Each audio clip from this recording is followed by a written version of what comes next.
ready? In this video, I'm gonna teach you how to get empty token or empty coin as fast as possible. So as you can see here, yung sa Lebron ko, natapos ko na yung Lebron ko. So I already got the Galaxy Opal Lebron James. Tuturo sa inyo paano makuha yan as efficient as possible, as fast as possible, at makakuha rin kayo ng mas mabilisang empty token or empty coins. I don't know kung yun yung tawag nun. Ang technique ko lang dyan, kuha lang kayo ng shooting forward, power forward, or center na may 3-point arsenal. Lebron James, Holmgren, Sengun, Williamson, Jokic, and Smith Jr. Lahat yan may 3-point arsenal.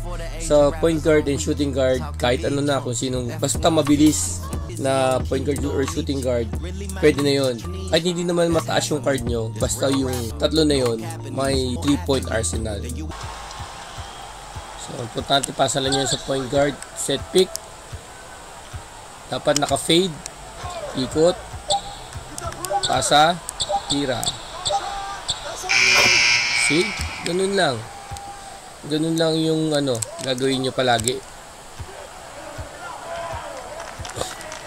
Kaya kailangan yung mga center, shooting forward, power forward nyo ay may 3-point arsenal. Napaka-importante nun. Shooting guard, point guard, kahit sino kunin nyo. Basta yung tatlong power forward, shooting forward, at center may 3-point arsenal.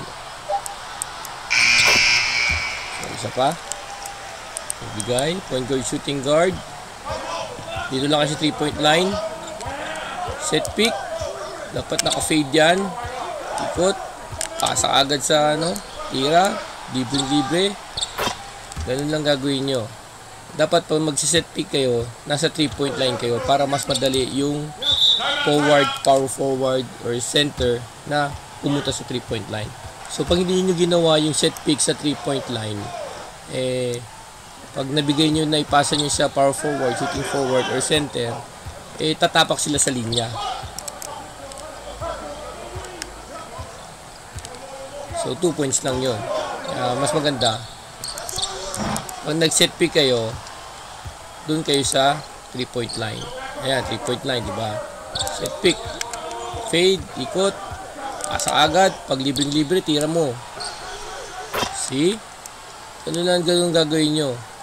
So, ang tawag doon spamming kasi paulit-ulit yung ginagawa. So, ganyan ang ginagawa para mas makakuha ka ng mabilisang empty token yata yun or empty coins. So, dapat tama rin yung release nyo. Fade. Tama rin dapat yung release nyo. Natin 3-point line. So, 3-point line, set pick, fade, ikot, pasa agad, libre tira, pasok yan.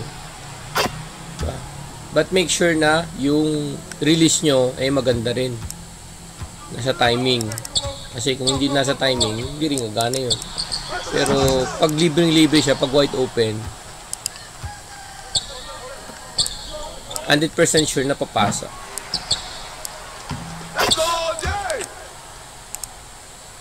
Natin. So, set pick, 3-point line, naka-fade, ikot, bigay, tira. Make sure tama rin yung release nyo para 100% papasok pag wide open. So, importante yun. So, if ever gusto nyo yung Steph Curry style, itutin nyo lang itong yan, tapos floppy. Ito yung Steph Curry, hahanap ng pwesto, ikot siya sa kabila, sa tres, asa, tira, diba? Yan ang Steph Curry play. So yun, kung gusto nyo yung Steph Curry style na play, ganun, floppy. So pero pag sa mga domination ni Paul Gasol, ni Lebron James, gagana siya pero mahirap. So ginawa ko yun, Steph Curry play sa domination ni Lebron. Hindi ako nanalo. puro tambak ako. Pero yung set pick tsaka fade, doon na ako nanalo. Sobrang dali na lang. So yun. So much better pa rin yung set pick fade ang gawin yung play. Pag tambak nyo na yung kalaban, gawin nyo yung set carry play. So hindi lang si step carry ang pwede doon, basta any 3-pointer player pwede yun.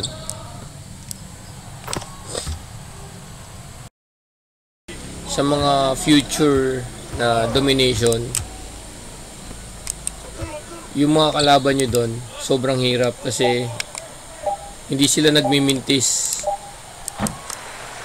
So kahit 2 points ka, medyo mahirapan ka pa rin kasi hindi talaga sila nagmimintis pati sa 3 unless na lang bantayan talaga na sobra yun.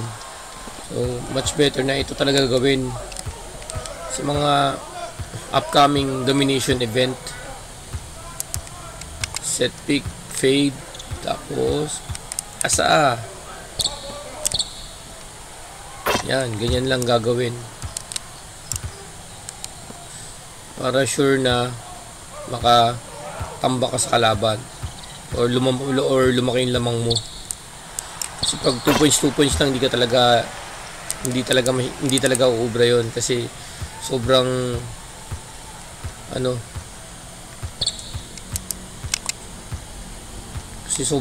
lakas talaga ng mga all star. Pag dito yung mga set pick fade, makakatamba ka talaga ng kalaban mo. Set pick sa 3-point, fade, ikot, libre, tira ka agad, pasok. Ayun lang kailangan nyo gawin para makakuha ng MT tokens or MT coins ba yun. So kita nyo naman yung MT ko 136,256. So dahil yan sa ganung play na tinuro ko sa inyo, gawin nyo lang yun sa domination kasi mas effective yon. Ang sole purpose lang naman nito ng gantong trick para makakuha ka ng MT na mas mabilis, para makabili ka ng mga player na mataas yung card grade. So yun lang, I hope na natutunan ka sa video na to, at kung hindi ka pa nakapag-subscribe, subscribe ka na para sa mga gantong gaming tutorials at iba pang key mapping tutorials, DIY tutorials, reviews, at kung ano-anong content. So yun lang, and see you in my next video. Guard, tapos set pick, dapat naka-fade yan, naka dito, at pasa nyo kagad. Libreng-libre, tira, pasok yan. Mali. Set pick, mas maganda na sa 3.9 kayo, naka-fade, tapos bigay ka agad. Pag libreng-libre, pasok yan, sigurado yan. Mali. Get ready.